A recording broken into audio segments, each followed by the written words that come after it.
Hello, I'm Yongbei from a neighbor audiophile community, Hi-Fi Nara. I'm the assistant manager of Hi-Fi Nara. And next to me, we have Mr. Yutaka Jack Miura from Airtight. Hello everyone.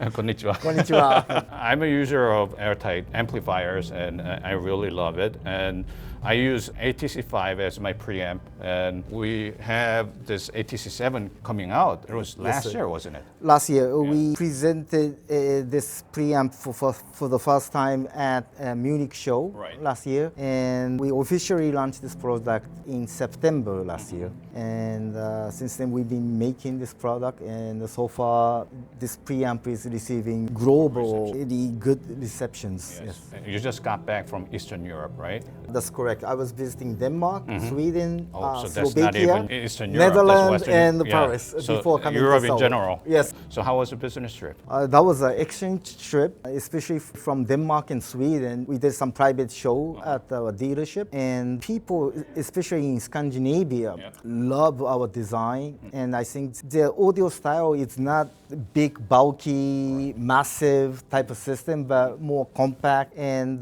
casual that they can put on to their living room. Right. As you know, the winter is long and very harsh, so people tend to stay home long time during winter time, and that's when they really enjoy listening to music.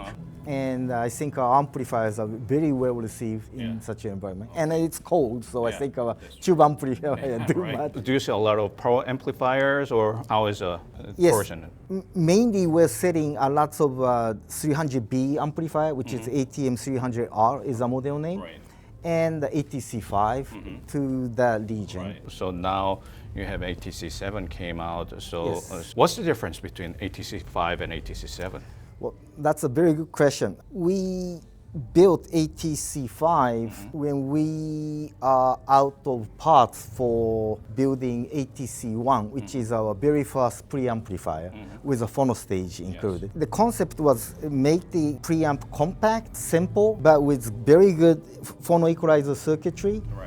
And instead of going towards the very high-end type, but we wanted to make amplifier that is fun to listen, dynamic, and musical. On the other hand, ATC7 was built as a replacement of ATC2, which was the similar in size and line control amplifier without phono equalizer. When we started this designing of this preamplifier back in 2018, we start talking about concept of the preamplifier, and we thought, okay, preamplifier nowadays equipped with selector switch and the volume only, which we think is a boring. You know, as a man, you want to have some touch and control. But that was a time when people were saying about pure audio and having extra controls on the tone is considered as an evil thing from the pure audio standpoint. But in reality, if you are listening to your music, but sometimes you feel that the old vinyl is a little too peaky in sound, so you want to have some control to maybe reduce the height. Sometimes your vinyl sounds a little dull, so you want to increase the height. Or in the evening time, if you're playing very low in volume and you are losing your bass, but you want to have something to add the bass to the sound. So I think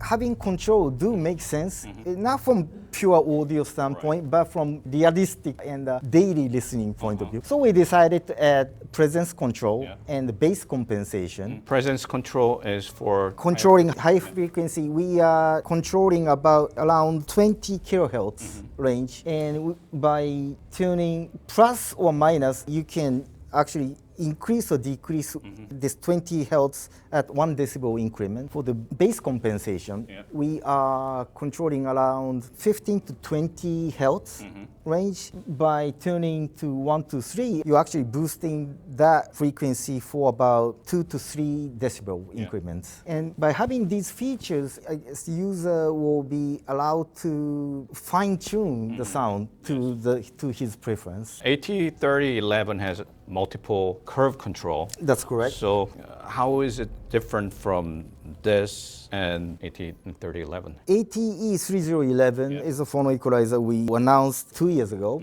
Phono equalizer is equipped with 5 different equalizing curve for roll-off and turnover.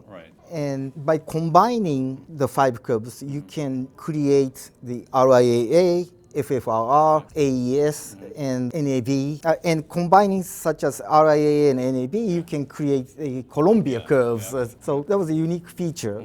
And that was for the finding the right equalizing curve to play back your vinyls. But this preamp is line control amplifier. So you can kind of virtually do the same for your either digital music or CD or streaming music. I understand that ATC5 has different types of board from this one. Actually, we took the phono equalizer circuit of ATE3011, a flagship phono equalizer, and take the RIA circuitry to the ATC5. So the phono equalizer mounted on ATC5 are actually from the 3011, which is amazing. And if you open up the back panel, you'll find most of the circuits for the ATC5 are dedicated for phono equalizer. That's how powerful the phono equalizer for the ATC5 is. With ATC5, notice that it's better using AT3011. Of course, of course. So when we built ATC 3011, that was the toughest things. You know, we have to be better than the equalizer mounted on ATC5. ATC5 really has a good phono stage. Phono stage. But to make our phono equalizer 3011 better than ATC5, that was a very tough challenge. We took about 1.5 years trying to figure out how we should lay out the circuitry, what components to use, and what combination of components would be better for the best sound. And this process is a very time-consuming process, as you can see. Exactly, you tested a lot probably. Yes, we probably tested almost all the capacitor available, and before we finalized the design of ATE 3011. ATC5 and ATC7 have same types of volume control, isn't it? That's correct. We are using ALPS RK501, which considered the most expensive volume control. Is there any reason why you chose Alpha's volume control? We have tried step control using a resistor, and we tested up to 48 increments, but we found that is not enough to really fine-tune your volume level. So RK501 was the only choice we had, and that is very expensive volume. Yeah, and they don't produce it anymore, right? Well, they produce it, but the volume is built to order. In addition, we have Alpus custom made our volume for us, so it's a little different from what's sold on the market. But for this preamp, the biggest difference between ATC5 will be the power supply circuit. We made this very new power circuit that can easily override the flicker noises on the commercial power line to make sure that clean power will be fed to the circuitry.